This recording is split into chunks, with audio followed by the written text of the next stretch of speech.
Greetings and welcome to Channel Otherdoc. I am Jim. I use he, him pronouns, and today we are playing Bad Streets, where all the PCs are police detectives in a 1970s cop show that's powered by the apocalypse.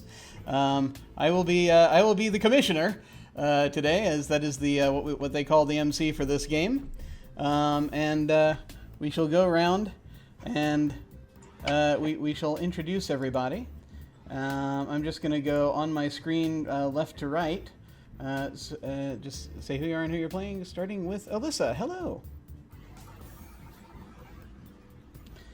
You're muted, just so you know.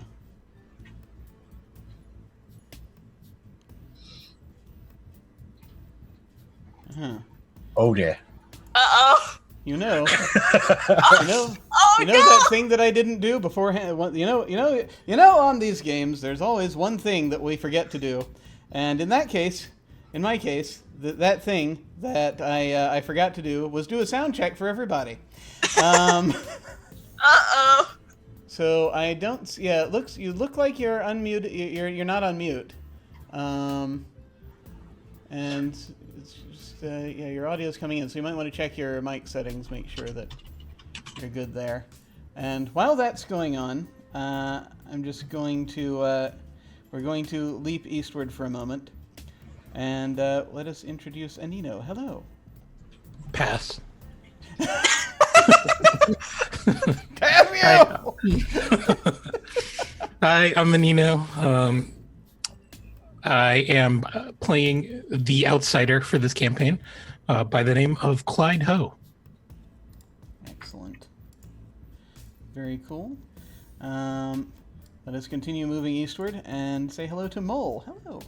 Hi, I'm Mole, and I am playing Where Art Imitates Life, and I'm playing the old guy, the veteran, David Stone. Awesome. That particular form of art imitating life is the thing that I do fairly frequently myself, so I can very much understand it. And finally, let us move over to our other new face, Jillian. Hello. Hello! I'm Jillian. I'm also known as G4Gaming X on Twitter and J4Gaming on Twitch. And I will be playing our newbie on the stream and in the game as as a rookie with the name of Mallory, or Mal Stevenson. So an interesting thing has just occurred. I think the chat has said that they can hear Alyssa. Alyssa, did you get what's going on with your sound? You can hear? So that's interesting because I can't hear her. I can't hear it, but can the audience hear you? Now he can't. Okay. So it's like we might have had you for a second, and no fear, we'll sort this out. Did you check if your mic or headphones have this thing where it just switches from mute to unmute? So if I press a switch, turn on, I can that could possibly be it, because I've done that to myself numerous times.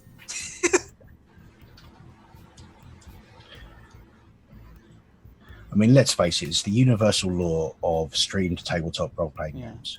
Yep. Something will go wrong with the tech. That's how this typically works, pretty much. Yeah, that I definitely had my fair share, definitely. Yeah.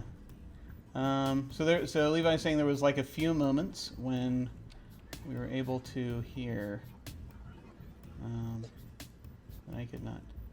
So we're figuring this out. So whilst we're figuring this out, I'm going to go ahead and do our Alyssa. Thankfully, his okay. So Alyssa's working on various equipment thingies at the moment. So I'm going to go over a thing that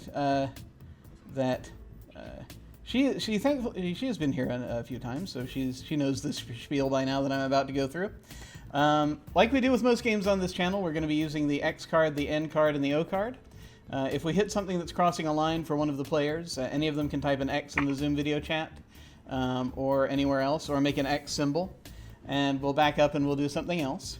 If something happens that you're okay having in the game, but you don't want a graphic description of it, you can type an N in the Zoom chat and we'll fade to black on it, or put it behind a veil so it'll be there, but we won't go into detail.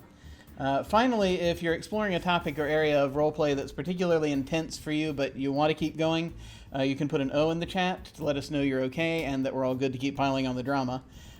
Something else we can do is put an O with a question mark after it when we are moving when we're moving into a difficult topic, or we say or do something and then think, maybe that might have been a little too much. Then everyone else can respond to that and let us know if we're still doing okay. So those are the safety tools, what we employ for this, and pretty much all the games that that I stream these days. Can you hear me now? We can hear you! Yay! Yay! Perfect timing, excellent. Alyssa, who are you and who are you playing? My name is Alyssa. I am at Origami Shuriken on Twitter, and I am playing Detective Bo Bentley, the Straight Arrow. Excellent. Very cool, very cool. Yes, whilst you were away, I was just going over the safety tools stuff. So let us go ahead and launch into the actual meat of the setup for this. We're going to be doing some world building as to start this whole thing up. I have no idea what anything is yet. Only we can only harvest that from our brainstormery, which we are going to begin now. So let us see here. He says, reaching once more over to pick up the commissioner's information here. Sort of our checklist here as we're going through. So we're going to do city creation, and so I've got a city worksheet that we're going to be going off of. Hopefully I put that in our Discord chat so you're all able to see that. I'm also going to ultimately toss one over. Are those horns getting too loud for anyone? Just let me know. If you happen to be watching. If the horns are overpowering the sound of my voice, please press 1. Let's see. Yay, new stream stuff.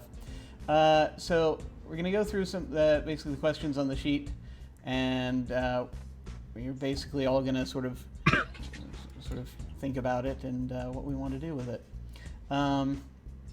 So my first question to you all, as this is just going to be an open forum for this, is where is the city located? Now we've got some suggestions for possible general sort of areas like a seacoast, the Midlands, a major river, near mountains, near a harbor, in the middle of a desert. And those are all possibilities. If we want to go somewhere more specific, we can do that. What are our thoughts on what sort of city we want to play in, where it should be located?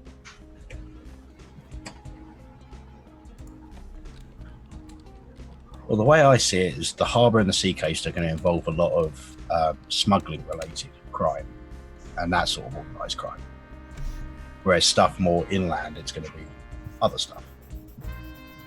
This is true. Are we hankering for smuggling, or do we want something that's more internal? I'm hankering for Pacific Coast. We want to do Pacific Coast? Are we good with that? Yeah, I'm good with that.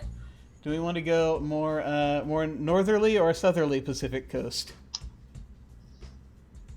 Thinking northerly. Cool.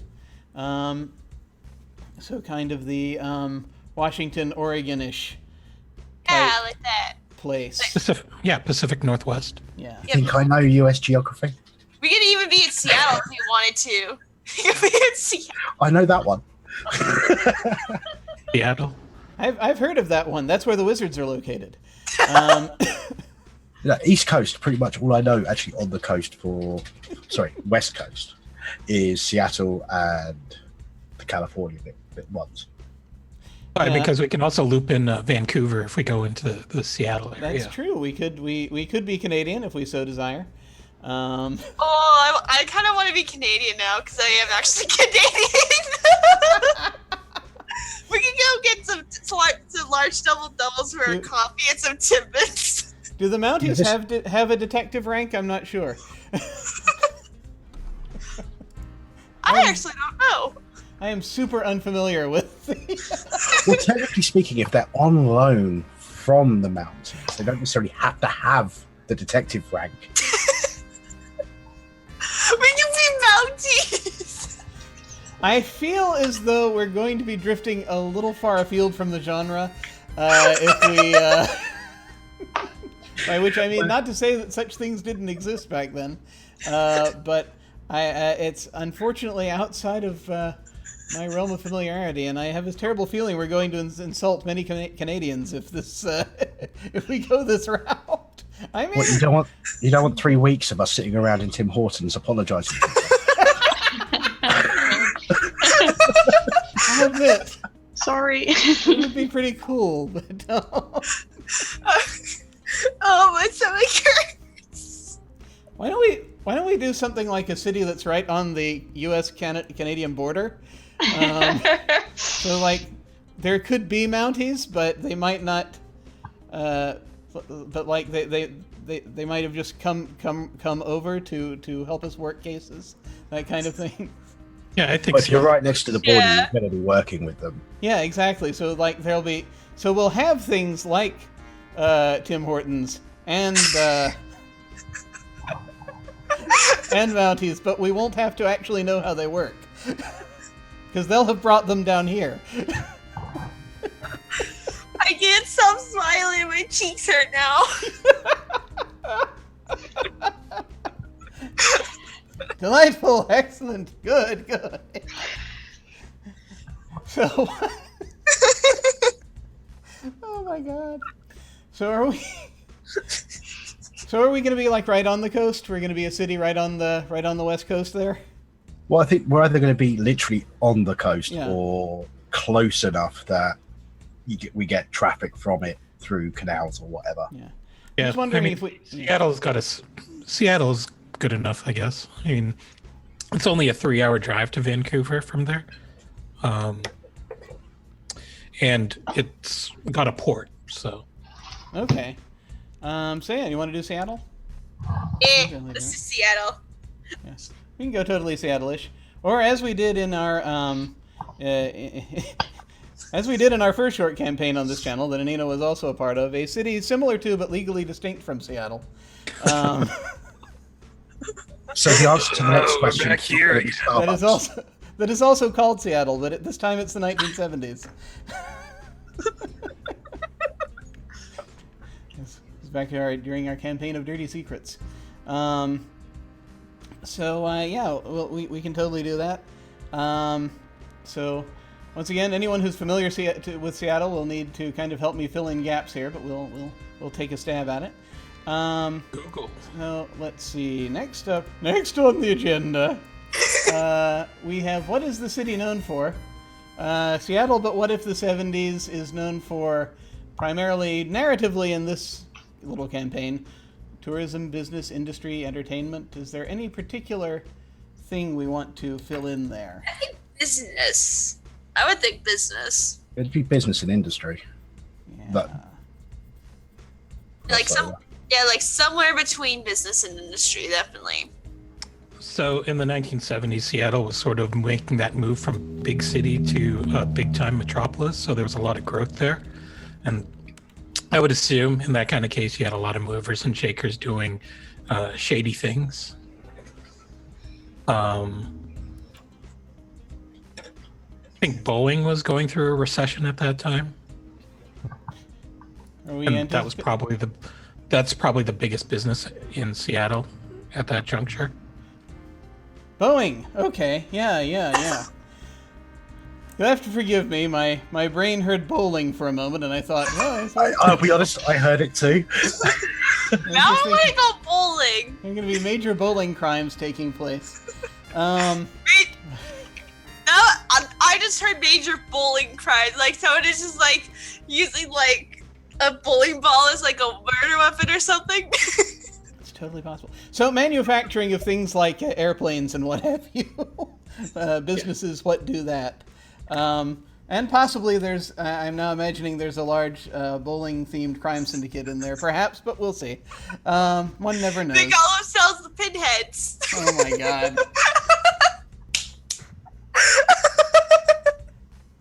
Can you actually go off the rails if you're never on the rails? That's an excellent question. I was just checking, and see, we've been online, including the opening card, for about 23 minutes, and it's already just sailing out over Neverland. But that's quite all right. Rails, what are these things? I don't know her. What are rails? Who is this Rails Just as a person? small- if we're talking mid to late 70s, it's also the start of Microsoft. So Silicon Forest happens as well.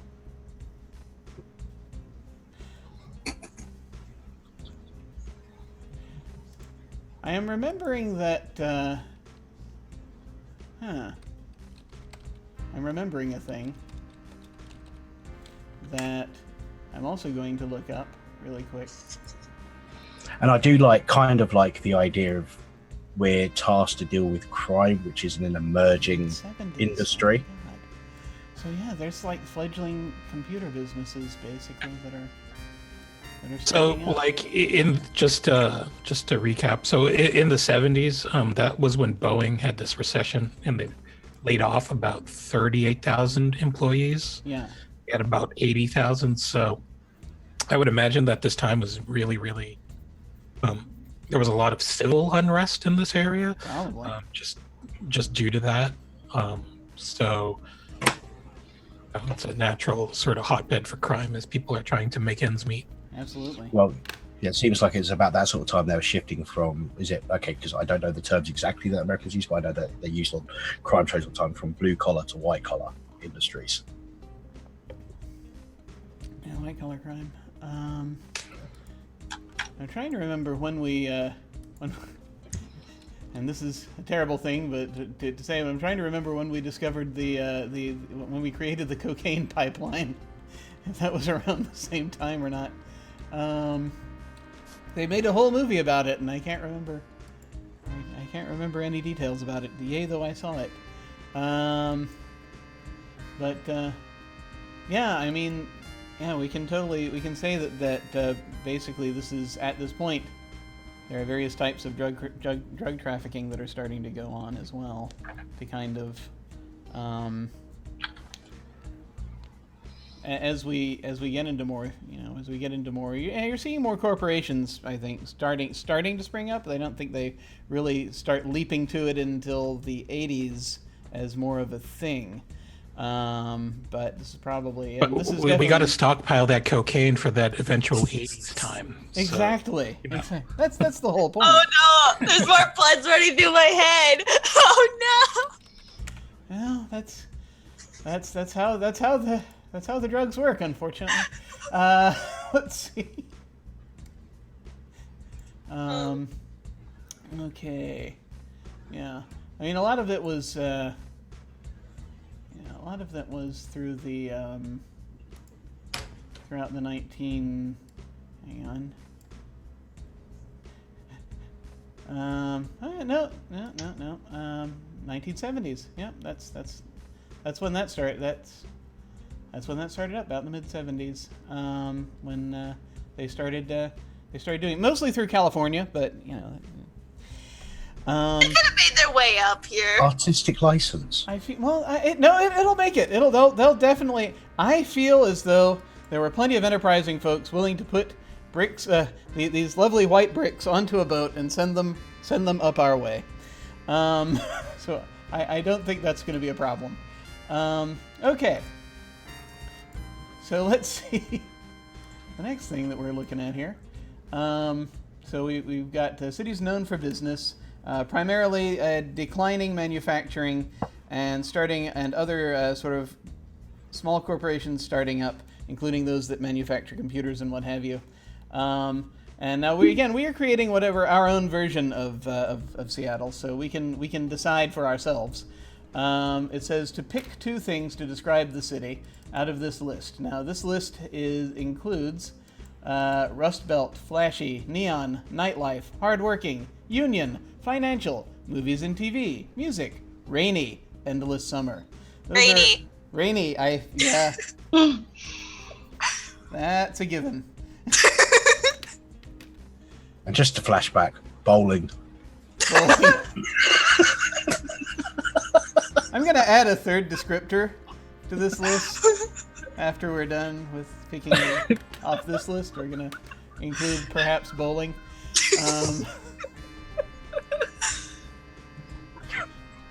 But anyway.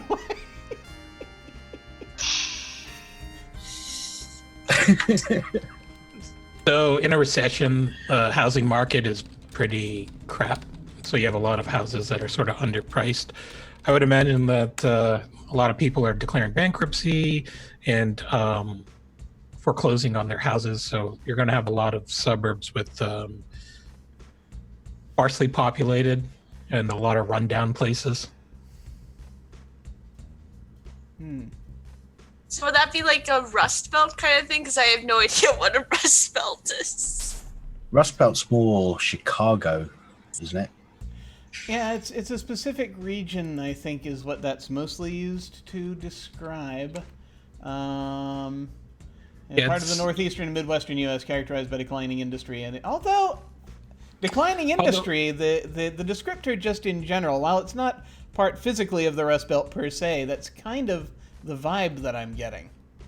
Yeah, I mean, Boeing's a declining industry, so aging factories, and the population, there are people sort of moving out of Seattle at this time to find better work elsewhere. Yeah. So I mean, I'd be totally. We could even just shorten it to Rust if we want. It's not within the belt itself.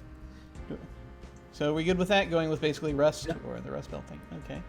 Cool. It's rusty and rainy. Yes. The Rusty Rain. There we go. See, Perfect weather for bowling. we have a we have a campaign title now. Rusty Rain. Anyway, an earlier version of me would have probably would have tried to do this all in the weeks coming up to this whole thing, and tried to come up with a title and everything, which is where we got Emerald Tempest for our first campaign. But no, not now. Let's see. I am much more jaded. Present me is much more jaded. Who really controls the city? And we've got choices of the mayor, the city council, business interests, the church, or crime elements.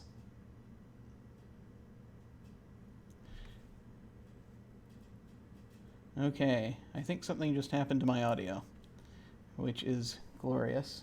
Give me just a second, let me try something.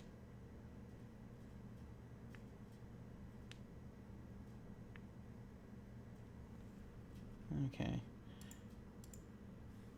I'm going to try something just to make sure that I can hear things. Sorry. Oh, hey. There we go. That was weird.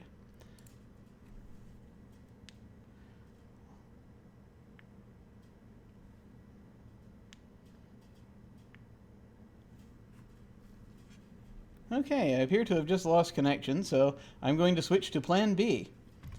What is Plan B, we ask? Plan B is this.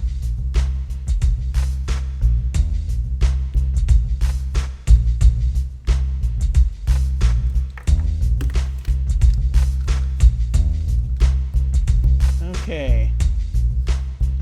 Now, let me just switch over the one thing to the other thing. And I'm going to move those over to there. Okay, I should be able to hear you now. Fantastic. There we go. Good. Sometimes that is the thing that happens.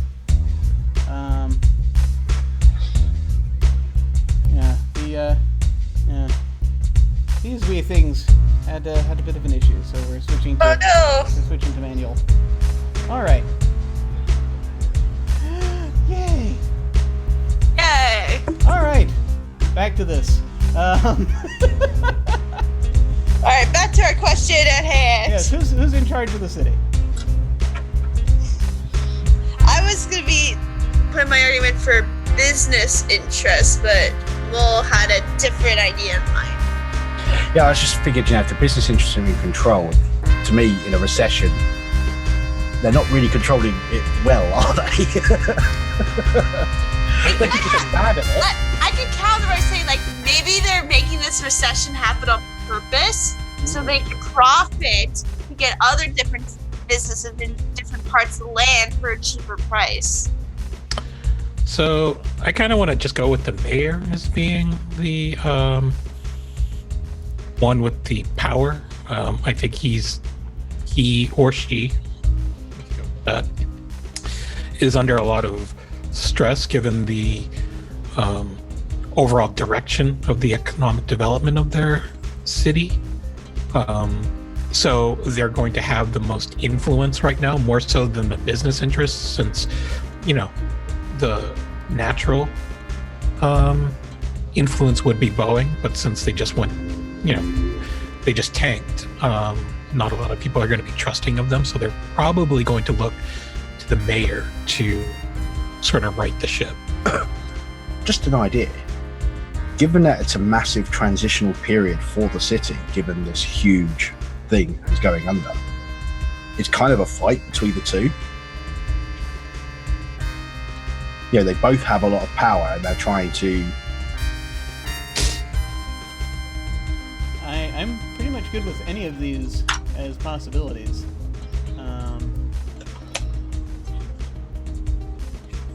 For example, if the mayor is in a sort of a contest with some company or other, which we can say is trying to muscle in and take advantage of these other major companies going under, they just have to be maybe like a company or two that's like positioned. They do something that will allow them to take advantage of that, I think.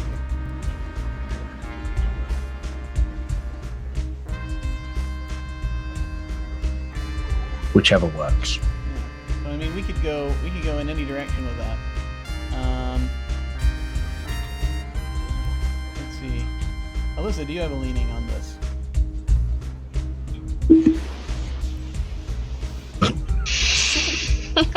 Yes. The infamous shrug. That's the direction I'm also leaning in right now. Okay, I've got a great idea. We have no idea. Someone's in charge. We don't know who it is. Ooh. A secret leader. Like there could be two oblivious competition trying to slash it out, but then there's the real master and just slithering down there unseen and just stabs them both in the back.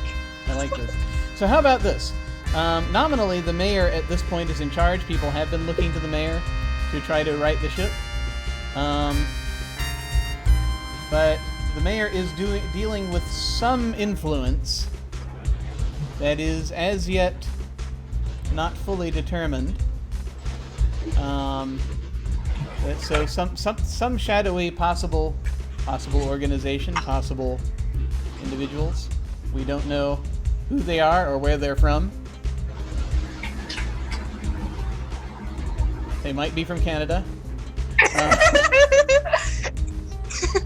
It's the Prime Minister, run! It's that sixth choice that's not on the list. Who really controls the city? Canada. It's the Canadian. No. Tim Hortons. Tim Hortons, actually. Is actually what's controlling the city. Tim Hortons. Mayor falls to the power of Tim Hortons. I didn't even know if they were around back then.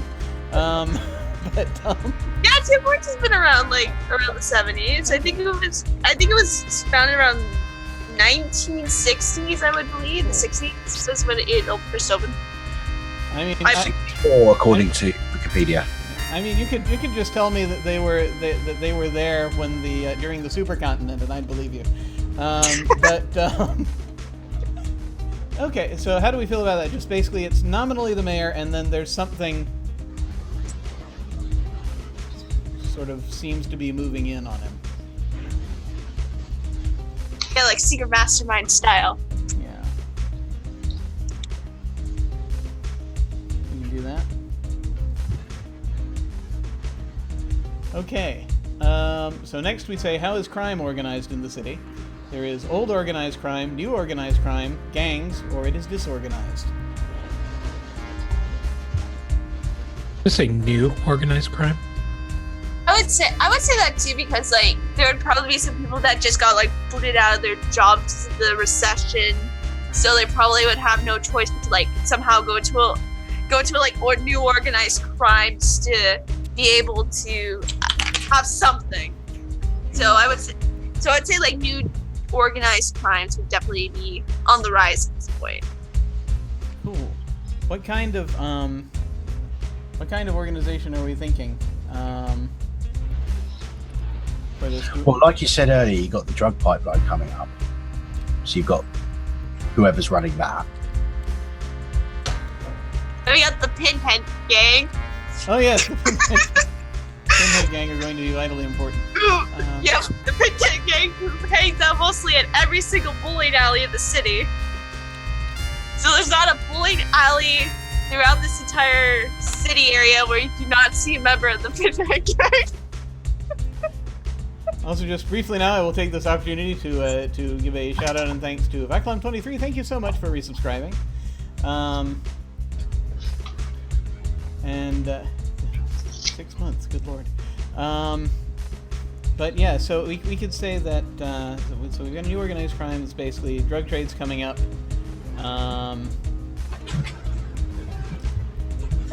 Do we think? So I mean, it's. I could, of course, wander to Wikipedia to like place a thing on them, but I'm sort of thinking: are we thinking like, is there like an Irish or a Russian thing going on? Do we think, or Italians? I'm just looking at it right now. Ah. If we want to connect to Temporal Tempest like Levi was wishing for, we can make it the Russian. You have a Canadian kind of influence. Ooh. So, Whatever I think- so the crime family in Seattle at that time was actually trying to merge with another crime family, and their business was based around strip clubs. Oh. We can totally incorporate that. Strip clubs, drugs, kind of go hand in hand. Yeah, absolutely. I know. Whenever I think of the time period and drugs and stuff, I just think of Donnie Brasco. Oh, so Right. basically the combo is going to be like drugs, strip clubs, and a large double-double, basically. We're feeling the. Oh God. So yeah. So I mean, it's let's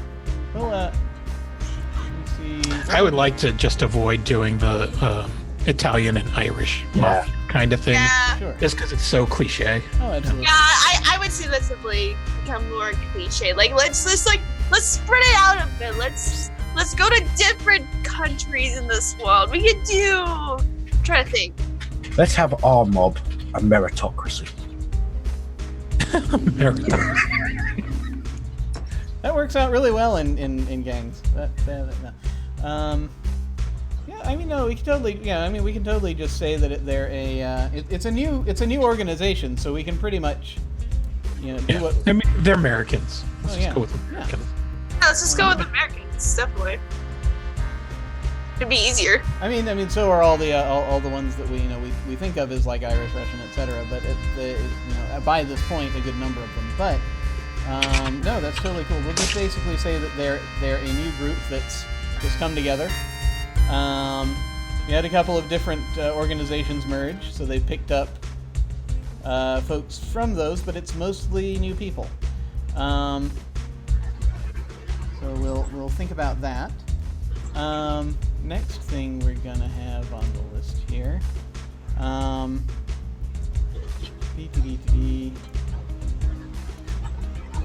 Is what department are the detectives assigned to? So we have homicide, burglary, vice, narcotics, and major crimes. I was going to go with Vice for my character. Well, I was just thinking, if we're all assigned to the same one, I was just thinking major crimes because they step in on any of the other departments whenever they so choose. Everyone's going to be in the same department for this because I'm also at the end of this we're going to partner you up. you're going to be two groups of two. Well, my guess is we're going to be a relatively new. Are we a relatively new team, or have we been doing this for a while? You can be a new team. So if you want, you could say that you're actually from different departments. If you want to, I mean, you all got drafted to a particular one. I will say, Vice does go with what we've just been talking about in terms of the drugs and what have you. But if we want to be fighting other kinds of crime, now is the time to speak up. Arson. Yeah, I mean, Vice, well, narcotics actually is mostly going to be more the drug stings. Vice is going to be more of the things on the kind of the strip club sides, things like that. Things like that. Arson is interesting. Oh yes, I always wanted to indulge in my career as a fire inspector. Fire inspector. Well, I'm happy with Vice. I want to go with Vice. Okay. So that's interesting because if I'm interpreting this correctly, then if I'm remembering correctly, that actually it doesn't handle the drugs specifically, but it'll handle a lot of the things surrounding it. There's like illegal gambling, that kind of thing, going on as well. So cool. I'm going to take some notes here.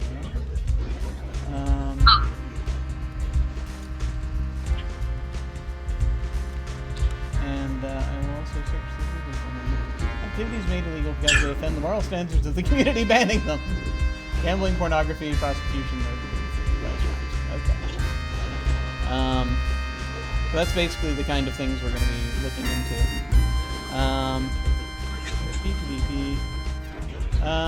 Where is your station house located? Where do you work? And you pick one from each of these three lists that you're going to have in front of you. The first list is industrial neighborhood, suburb, city center, or financial district. Hang on, one each. Oh, there are two lists. Damn it, Jib.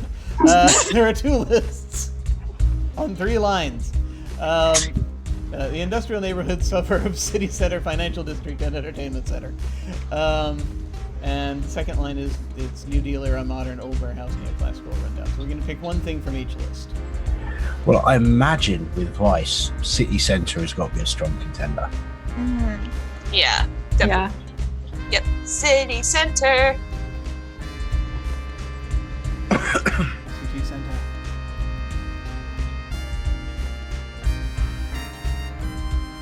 And this, when we're talking about this second line, it's, I think, going to inform, a lot of it is going to inform the architecture, just what the city center looks like.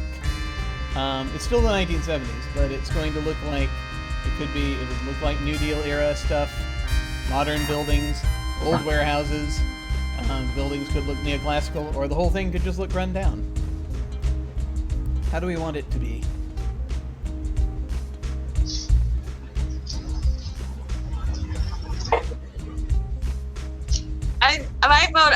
I think going with like a neoclassical would be cool. Or would it? Because they could be like in the middle of like doing like renovations to make the building look cooler. So it's like in this like neoclassical kind of look right now. You know what would be awesome, actually, also, now that I'm thinking about it, is if sort of the city center is where all of the dollars went for building things like that. And then suddenly the industry's bottomed out, and now everyone else around the city center are just looking toward it with apathy and venom. And you can have all these buildings that have got, all the construction work out, but the construction's closed down. Yeah. They're not actually finished. We were putting another fresco on that library, but unfortunately. So you've got like a number of buildings that look really, I expect like City Hall probably looks beautiful. Has the columns and everything, and but then as the further out you get, it's like you have these things that these friezes they were putting up, but they're only half done, that kind of thing.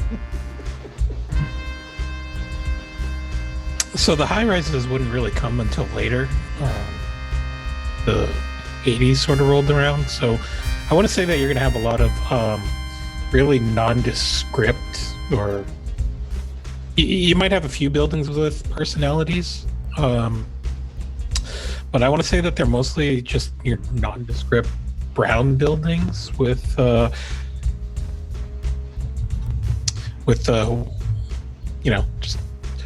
Just brown and rudimentary brick. windows.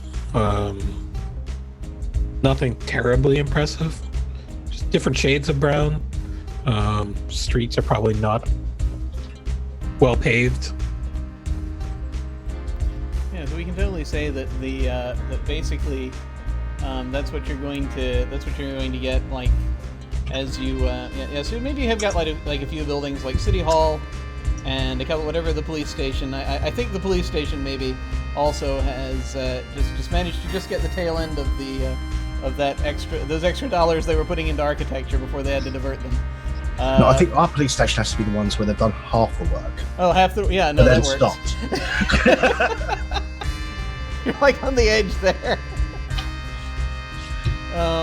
So it's like they don't have, the rest of it is just, this flat gray, and then you have like the brown buildings just immediately outside of that little circle, whatever the sort of center area is.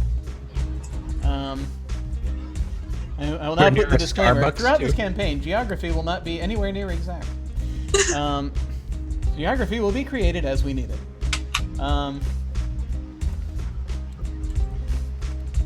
So, where do you meet with your fellow cops away from the station? And Important! You know what the answer we is. drive to Canada. So there's a donut shop, trendy cafe, cop bar, strip club, gym. So I'm guessing the donut vibe is the one we're gonna go with. Yo. Are they allowed to? I'm wondering if the Tim Hortons people were allowed to come down and set up stands or some such things, or is that I don't know. outside of their? Are you actually eating a donut right now? Yes. Yes, I am. And just given what we were talking about the drug trade earlier, it's not powdered sugar. Glorious. Oh yes, right. Star Hortons. There was. It was Star Hortons that there was this terrible joke that came about, and I can't remember on what stream it was anymore. There was something within the last week or so I was either watching or participating in, and that came up. But there's a donut place.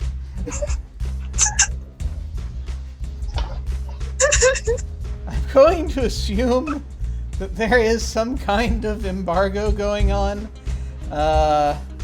whereby they probably can't officially set up a Tim Hortons down here. Perhaps there could be smuggling of those going on. Can almost guarantee that. But we could say that perhaps this will be an independent donut shop that we will get to name.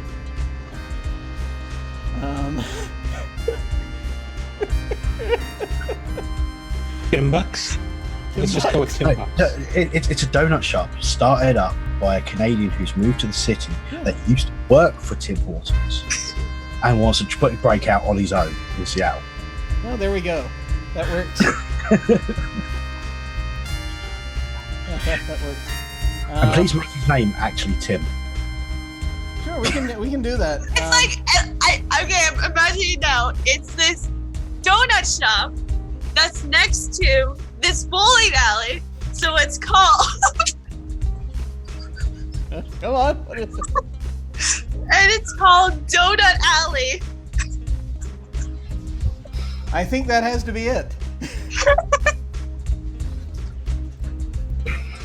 I feel as though. Okay, before I write that down though, I want to make sure I'm not missing some sort of piece of cultural thing that.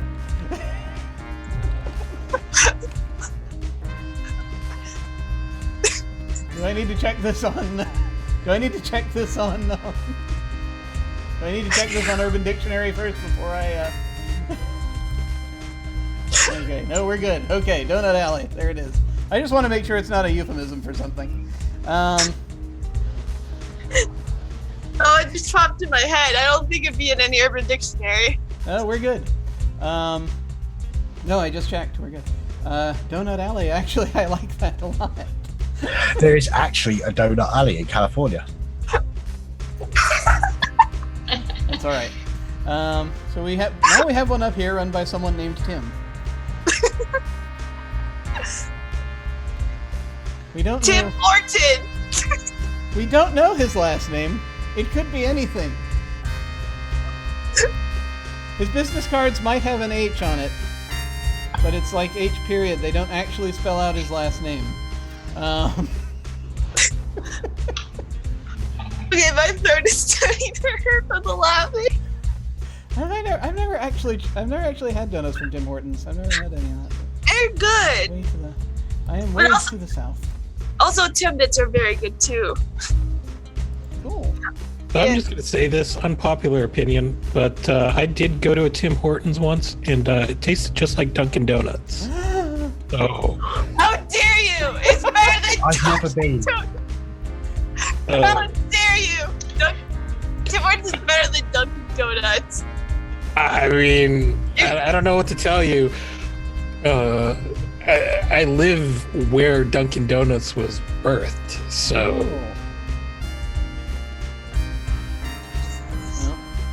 Well, I got no dog in this race, as I've not tried both, so I can't say.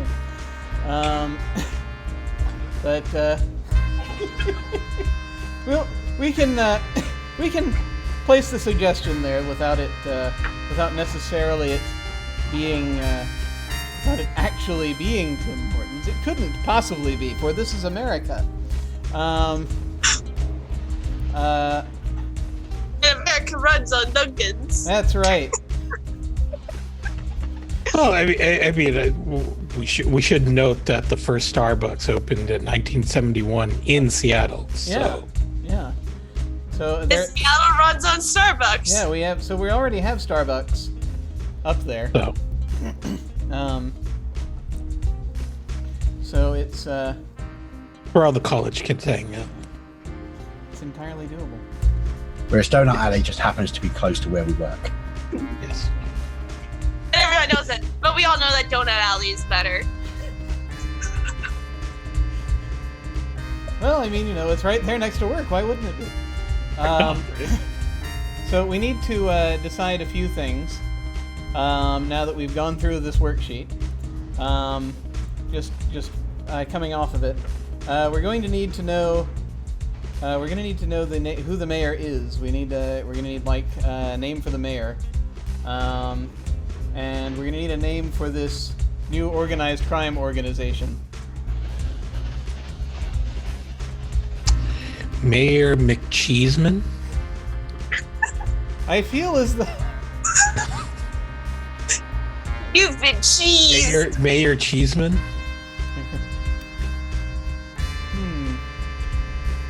Actually, wait a minute. I'm trying to think. Mayor. Types of cheese. Let's see. Great. Mayor. Camembert. Mayor Hickson. Mayor Camembert Hickson. Okay. Mayor Camembert Hickson. Okay.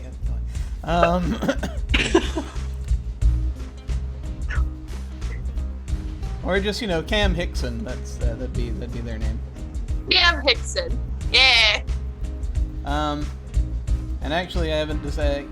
Cam could be either. Could be any gender we wanted to make that. Is this a what gender is the mayor? Her woman. Yeah, I'm happy with that.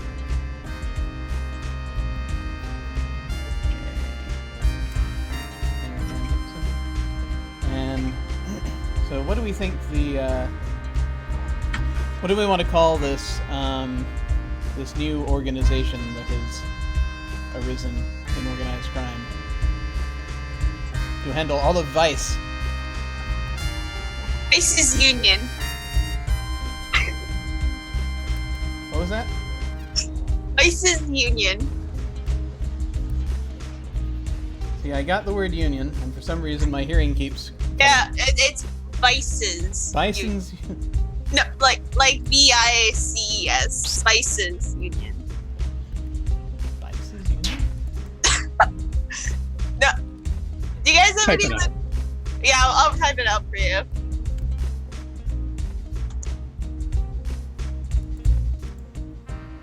Vice's union. Union of Vice. Because the city is oh so full of sin. I feel as though... might be a little too on the nose. I don't know. Okay. Possible. It's possible. It's on the brainstorming process. No, absolutely. But that does give me something to go to the thesaurus with. I thought for a moment you said Bison Union, and for some reason I was like, oh, they're really into Buffalo.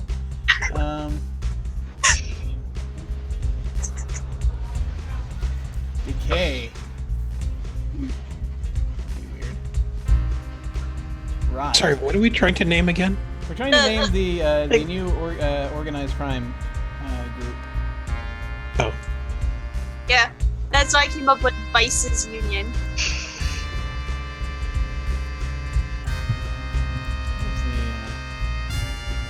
Let's see. Oh, I think it's so the name of the area is the name of the water area is Puget Sound. So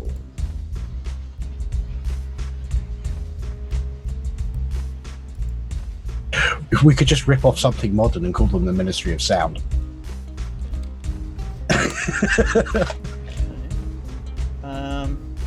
Puget Sound. Sound along the northwestern coast of the U.S.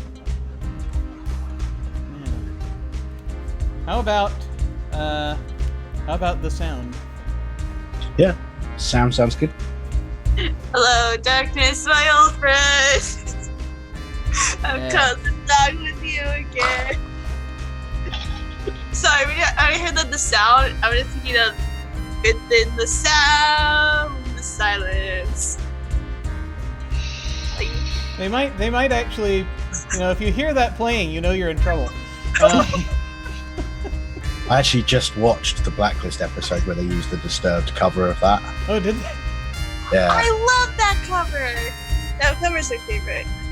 it's one of how you get some episodes of TVs where they just perfectly marry what's going on the screen with the music choice they used. That's one of them. Nice. Very nice. Okay. So those are all the basics there. Let us now move on to the next bit. Okay. So we've done. Hopefully, everyone's picked out what they needed to pick out under character creation. Yep. Basic detective information is we have here is name and rank. We have your names. You are all going to start at detective rank, except for David Stone, who I believe starts as a sergeant.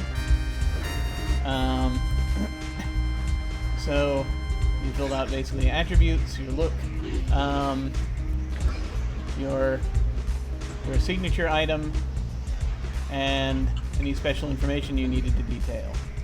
I think at this point we can go around and just say kind of what we picked out so that we'll have some idea. And I'm going to go ahead and, if I may, I'll go left to right again. So what do we have for Detective Bentley? Detective Bentley, immaculate clothes, spectacled eyes, regulation gun, of course. I haven't quite figured out what her signature item is yet. Okay.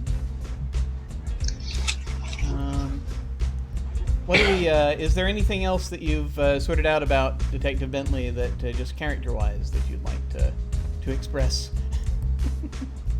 Not at the moment. All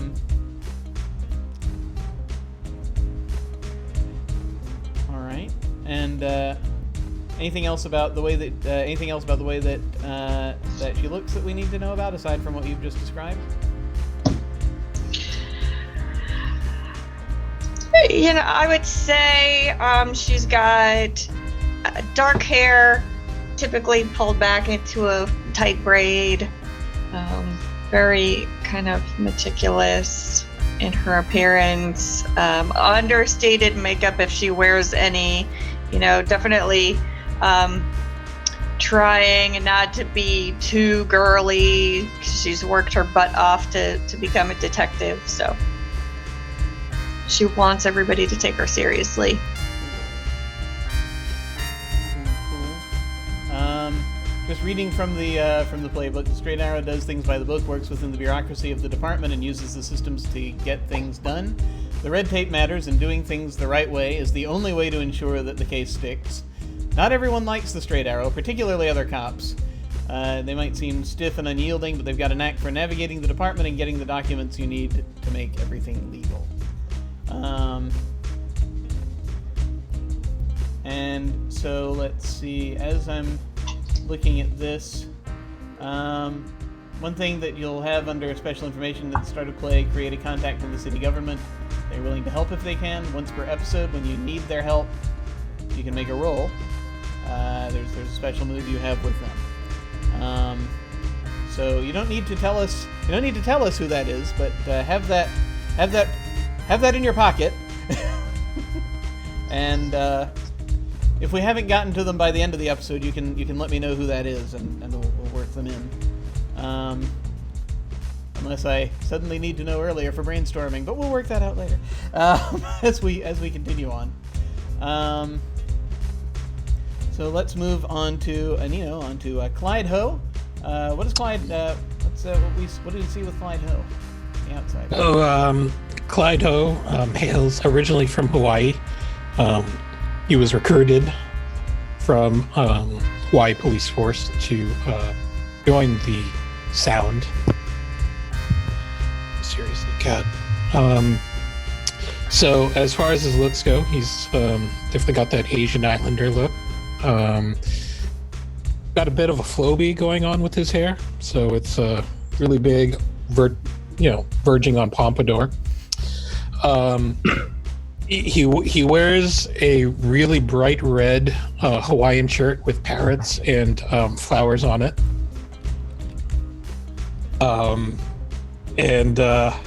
Hawaii's Clyde Ho. Thanks, Levi. Good night, folks. Well, that's enough. That's it. We're done. We can't top that. Oh my God, Levi! Oh, Levi. Wow! I'm applauding you, Levi. I'm applauding. Incidentally, if you would like to see Levi playing this very game, go back a few months in my highlight videos, and it's there. All right, sorry, Anito, go ahead. Tell us more about Hawaii's Clyde Ho. This works so well. So he wears jeans. So he's definitely not by the book.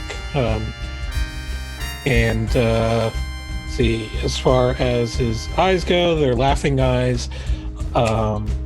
As far as his gun, he uses a snub-nosed revolver. Okay. A very classic kind of gun.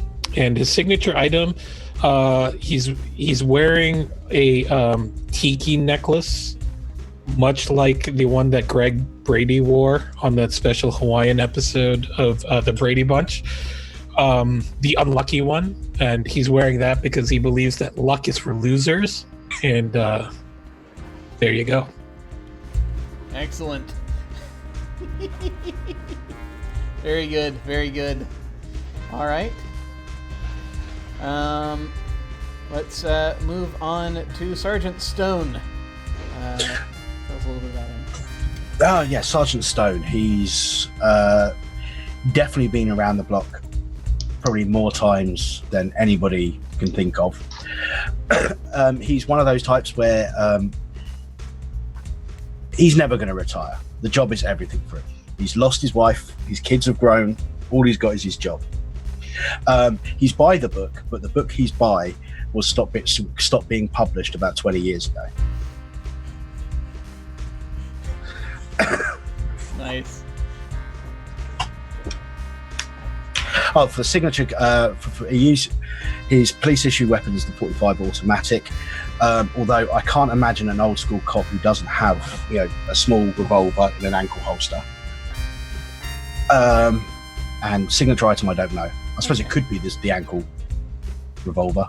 It totally could. I'll think on that. Yeah. Basically, if you think of any sort of thing a person might have in a TV show of this kind, that they focus on, that's kind of what we're looking at.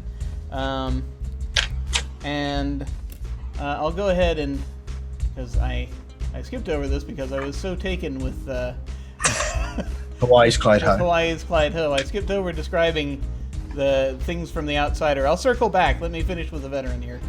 The veteran has been around the block more than once and has seen it all a time or two. Nothing shocks the veteran. Well, usually not. The veteran is hard and professional, but that doesn't make him a bad guy. He carries the scars of years on the streets, and maybe he drinks too much. But one day he'll be quit of all this and can buy a boat and sail it down the coast. The veteran, let's see. He's been around a long time and has made contacts everywhere, so once per episode there's a move the veteran can use to draw on those contacts. Circling back briefly to Detective Ho, the outsider comes from a different service, possibly a different force in the same country, or possibly from some exotic foreign place, and in this case, Hawaii. They bring different ideas and different ways of doing things. Sometimes those different ideas or different methods get them into trouble. One thing also the outsider has is their special information is they have access to resources that local cops do not.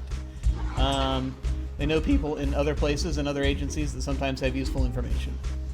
And so once per session you can reach out to external contacts, and you have a move for that.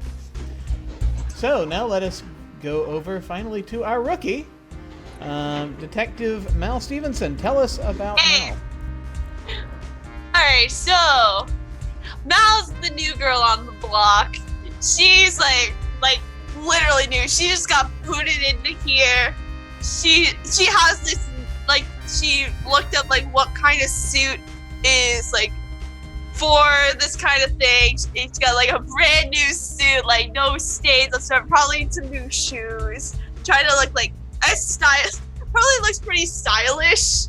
Kind of little over the top, but doesn't really know for sure if it's over the top.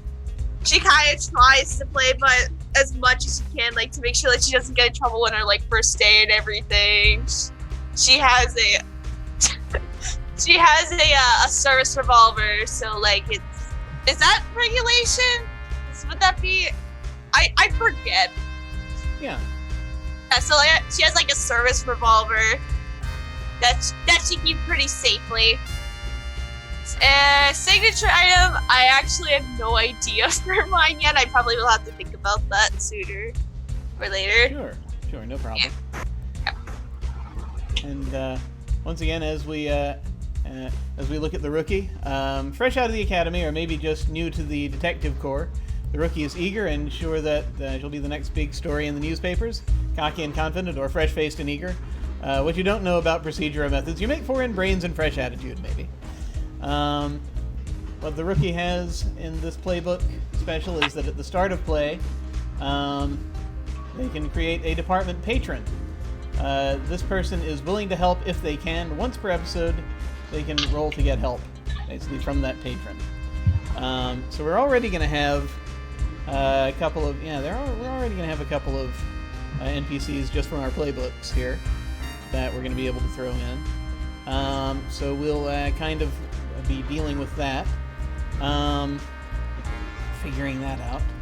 I'm inclined to think we'll need to know that as we're going forward here.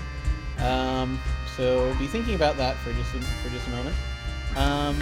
Let me see here. Let us now, as we kind of have, as we've done introductions.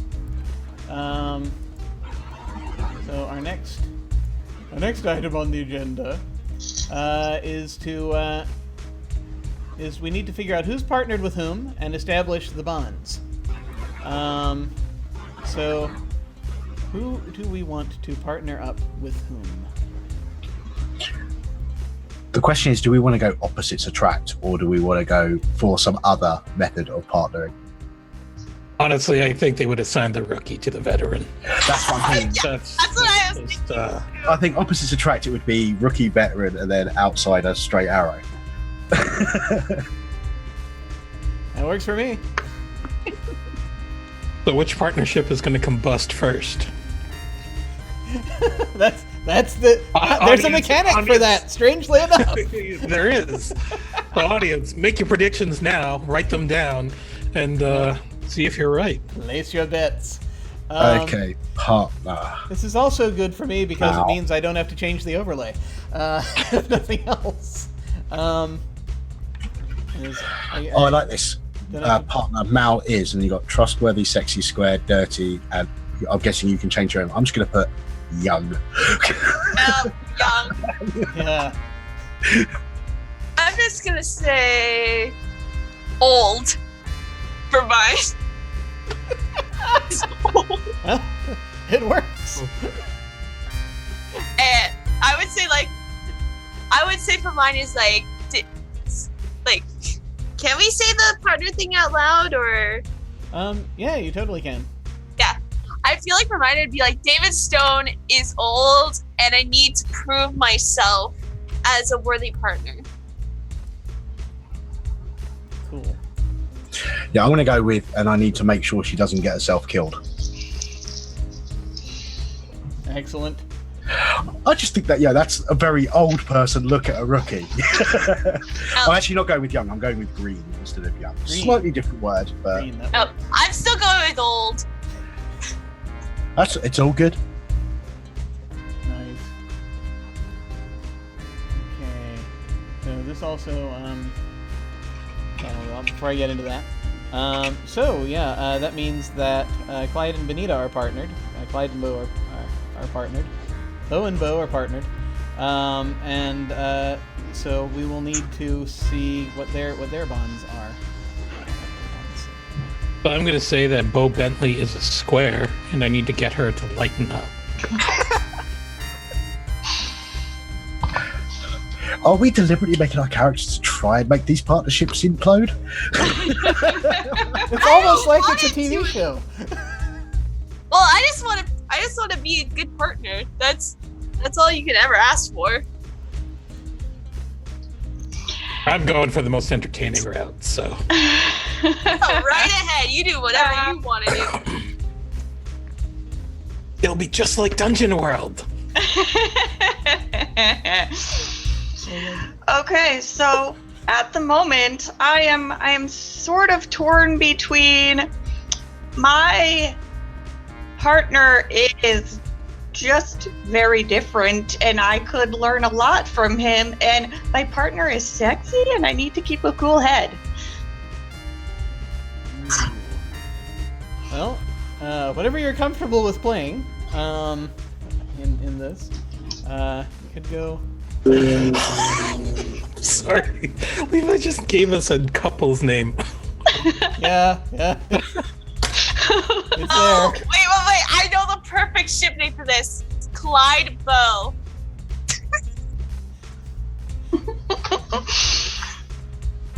Hawaii's Clyde Bow?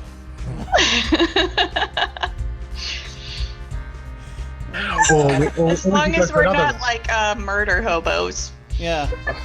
But you see, that's the thing, is that depending on the reputation you get during this, you could become. They could start calling your team the Murder Hobo. Or if you get transferred to homicide. Yeah, if you get transferred to homicide, you could be the Murder Hobos. True. That wouldn't necessarily be a bad thing. Entirely possible. All right. Okay. So my partner is sexy, and I need to keep a cool head. Well, there we go. All right. This will be interesting. All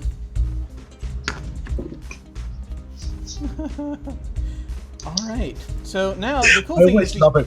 I always love it when the GM makes that sound. The cool thing also is, since we're going for multiple sessions on this, we can go ahead and fill in the other our other bonds, because you're interacting with each other. Mostly you interact with your partner, but you're also going to interact with the other detectives. So conveniently, you have 2 more spaces for bonds for the 2 other players. It's almost as if this game was written for 4 players. Yeah.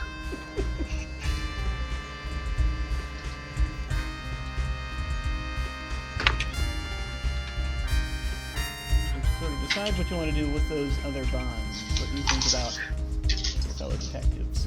I am entering it as Hawaii's Clyde Ho. Fair. I'm good.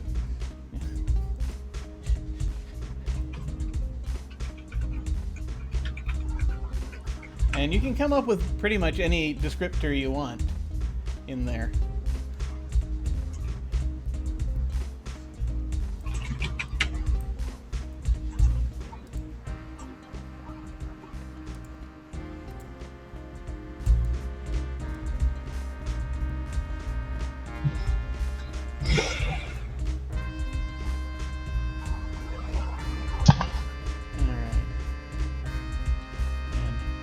Once you've got those, I'm going to explain a little bit about the mechanics of how the bonds work in this game, because they're rather particular.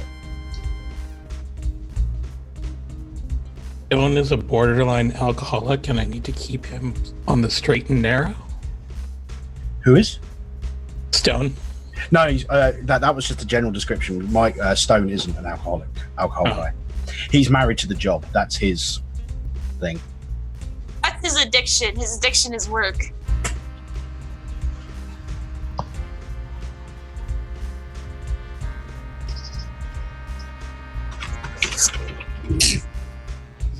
Okay.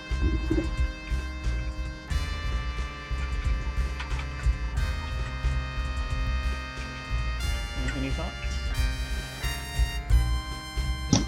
I'm having problems here. We can also we can delay it a bit. We can just sort of work on it as it goes. Maybe we'll kind of see how things are going during this session with the relations between the characters, and that might give you a better idea as we kind of roll through it. So understand then that what you get is, when you establish a bond between 2 characters, you take +1 to use cover/block, read a person, or manipulate a person relating to them, and you start a bond clock. These bonds have clocks. You take experience when you use any of the listed moves made relating to a character with whom you have a bond. So on any miss relating to the bond takes stress. When the stress track is full, it advances the bond clock 1 place and clears the stress. So there are different moves that trigger when you get to different places on the bond clock. At 3 o'clock, 6 o'clock, 9 o'clock, and 12 o'clock. Those each trigger a different move, and we'll tackle those as we go. If the fiction triggers one of these moves before reaching that point on the clock is moved to that point immediately. So if we get to time for a talk before 6 o'clock, then we just move the clock to 6. That's basically how that works. And you have, I think you each have 4 or 5 stress boxes. And you have 5 stress boxes before you move to the next bit, basically. The next point on the clock, which I mean is 3, 6, 9, 12. The amount of stress a bond can take before triggering a bond move can be adjusted if the commissioner by the commissioner to control the pacing of the show. So I might adjust that as well. I might adjust it downward a little bit, just given the that we're only going to have a couple of episodes after this. So we'll kind of see how that goes. So, let's see. Next, yeah, I think I'm just immediately thinking off the bat, I might at least decrease it to 4, 4 stress, if not 3. But we'll go with 4 for now. We'll see how fast this goes. So those are the bonds. And let's see. Where's the thing?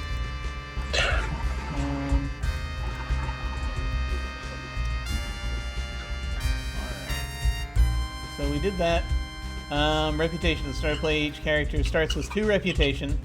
Have the partners decide what their partner's reputation is based on. This should be the attribute that they want to see the character exhibit. Reputation. Let me see if I have more information on that here.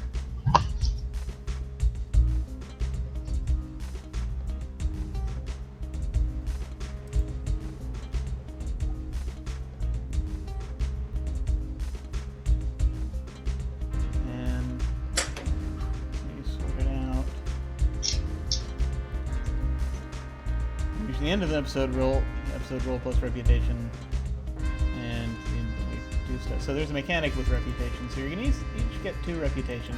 And I assume it's just a general sort of, what is this character reputed for type deal. And so you decide that for your partner. So perhaps something has happened already. You start with 2 reputation. And your partner decides what it is that has happened already that your character is known for. So we can go through that. I think we're going to go through that after the break. We're going to go to break, I think, in just a moment. And when we come back, we will go ahead and get our initial little episode started, as it were. So let's go ahead and head to break. We will be back soon.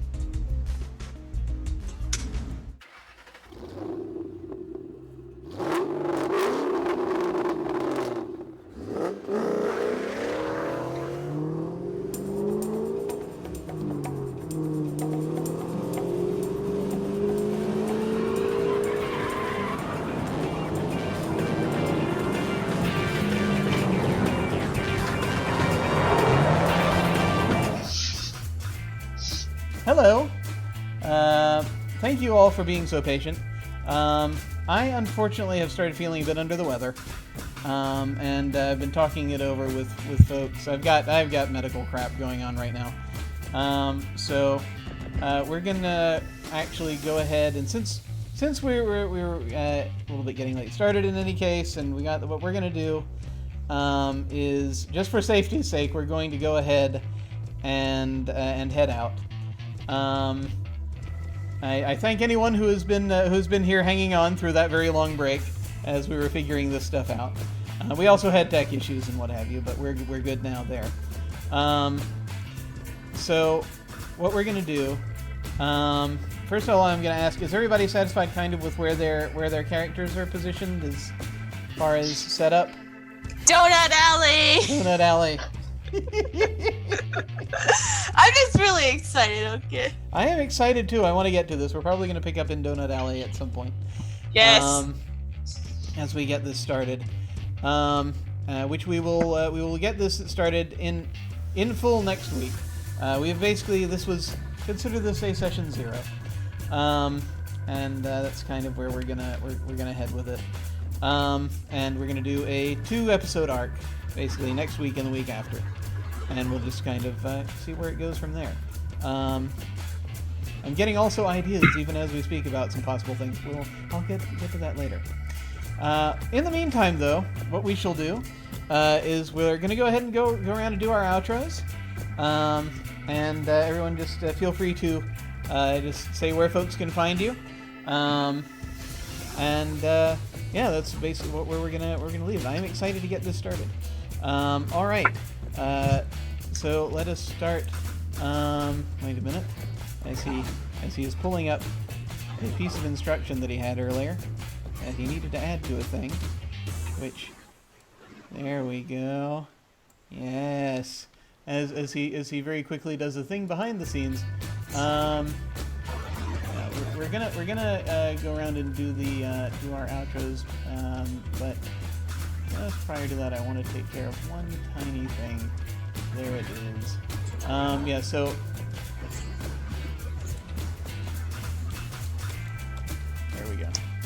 All right.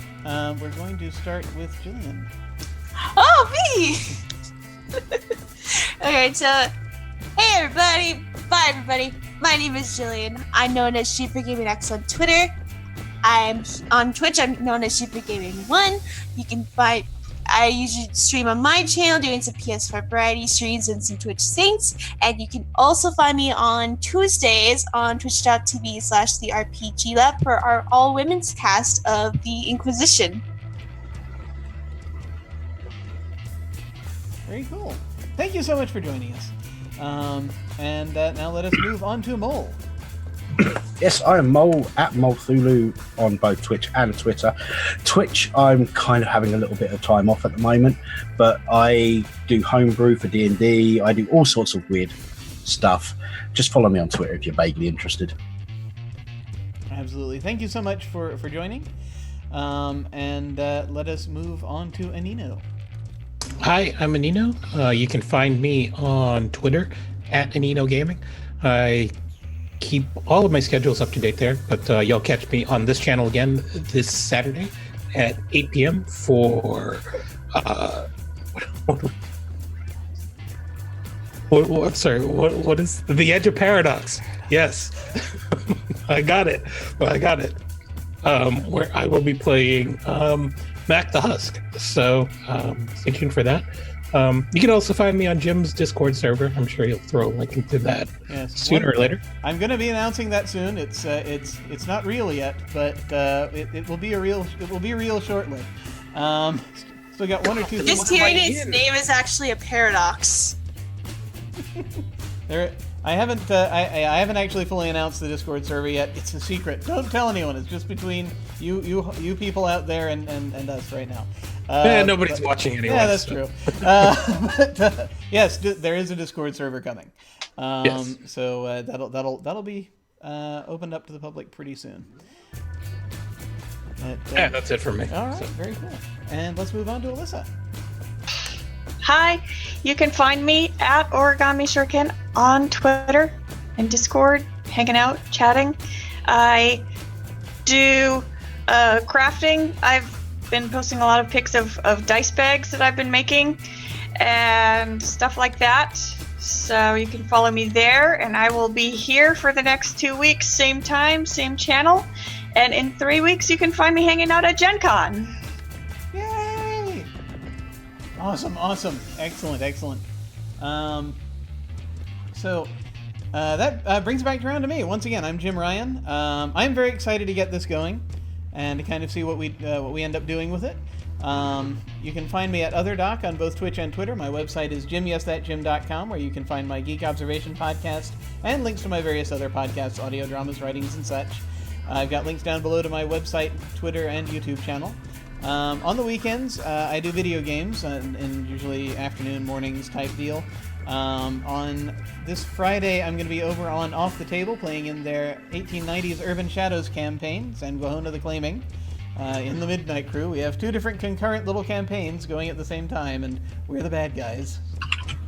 Bad guys of that, versus the other group, which is the anti-heroes.